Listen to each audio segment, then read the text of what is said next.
对歼十已经期待许久的巴铁空军即将提货，全新的巴铁定制版歼十已经有照片传出，一起来看看详细情况。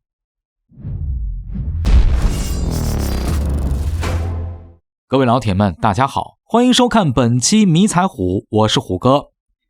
最近这两天军迷圈子里有条很劲爆的消息，早先外界一直盛传的巴铁采购歼十 CE 战斗机的消息，终于有了更加可靠的一手照片传来。新传来的照片中，完整展现了在成飞机场上所拍到的巴基斯坦空军涂装版歼十 CE 战斗机的画面。看样子应当是出于新机交付前的最后出厂试飞阶段，只要这一道测试没问题，那么巴铁空军就可以前来提货了。从照片中也能看出此次巴铁定制版歼十 CE 的一些细节，比如说比起我军自用的歼十 C， 这巴铁定制版的歼十 CE 尾喷口有明显不同，乃是早期涡扇十发动机的尾喷口特征，而并非我军自用新批次歼十 C 的最新版本。这至少能说明巴基斯坦在发动机这块并没有选择性能最好的顶配版本。至于原因，想必大伙也能猜到，本就手头没钱，军费拮据的巴基斯坦空军能买歼十 CE 这么高端的产品，已经是大放血了。要是还得在子项目上全都向顶配看齐，那是真的钱不够烧。中航工业对外出口战机向来讲究的是按照客户的不同需求，提供不同价格等级的定制方案。这可不是说故意要卖给客户降级侯版，而是客户有多少钱，想要什么档次的货，中航工业就给客户 DIY 出来一个完全符合需求的版本，不存在客户想要的版本我们搞不出来一说。大国军工业的强大底蕴也就体现在这儿。尽管在发动机这块没有选择最新最强的版本，但巴基斯坦空军定制版的歼十 CE 在两大核心能力上还是走了满配路线，很有保证的。这便是武器与机载雷达。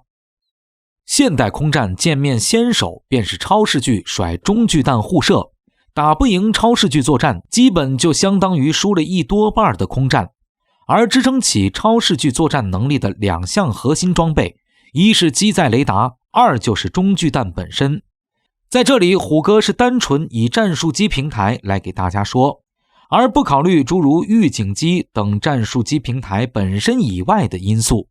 有鉴于此，买歼十 CE 就是为了打赢空战的巴空军，自然就不能在雷达和中距弹这种不能省钱的地方抠抠缩缩。这两项核心装备必须得到保证，花再多的钱也值。与中国空军自用版歼十 C 同款的机载雷达，加上武德充沛，位于全球超一流顶尖中距弹水准的 PL-15， 这一对组合能发挥出来的超视距战力相当之大。对上最新的 F-16C-D Block 52，也能在超视距作战环节稳压一头。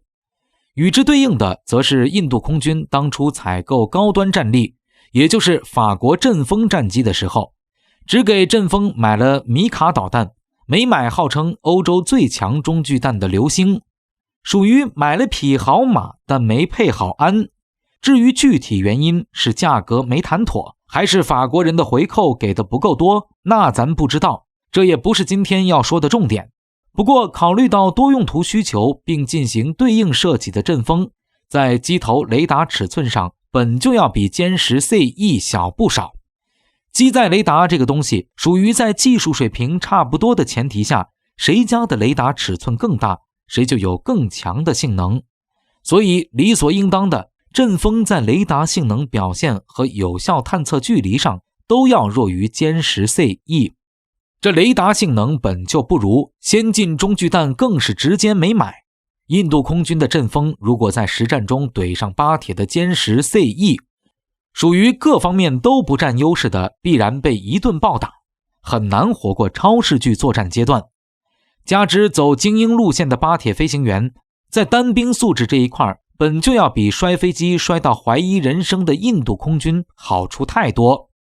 装备加上人员双优势，我们就有理由确信巴铁飞行员使用歼十 CE